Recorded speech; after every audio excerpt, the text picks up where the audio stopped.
আল্লাহ তাআলা আমাদের যে দেহটা বানিয়েছেন, জন্ম থেকে 25 বছর পর্যন্ত গ্রোথ, বলক, এই সময়ে কি পড়ে বোঝা যায় না। আর এই সময়ে যে ফুর্তি আনন্দ, এটা কোনো আনন্দ না, এটা অস্থিরতা। জীবন শুরু হবে 25-এর পরে।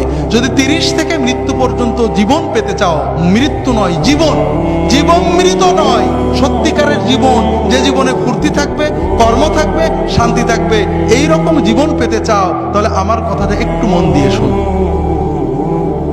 আল্লাহ তাআলা যে নিয়মে বানিয়েছেন, প্রকৃতির সাথে যুদ্ধ করে আমরা জিততে পারবো না, আল্লাহর প্রকৃতিকে মেনে নিতে হবে।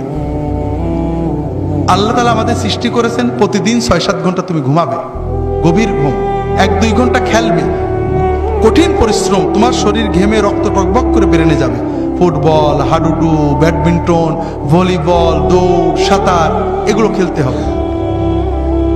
এরপরে 1-2 ঘন্টা আল্লাহর ইবাদত করতে হবে, আল্লাহর সালাত, সিয়াম, জিকির, যতটুকু পারা যায়।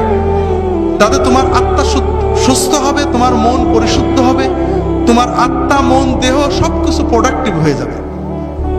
এরপরে তুমি 4-5 ঘন্টা তোমার 25-এর পরের জন্য কর্ম বা শিক্ষা নেবে। এইভাবে যদি তুমি চলো, তাহলে তোমার জীবন গতিশীল হবে, তোমার জীবন ইনশাআল্লাহ মৃত্যু পর্যন্ত সচল থাকবে।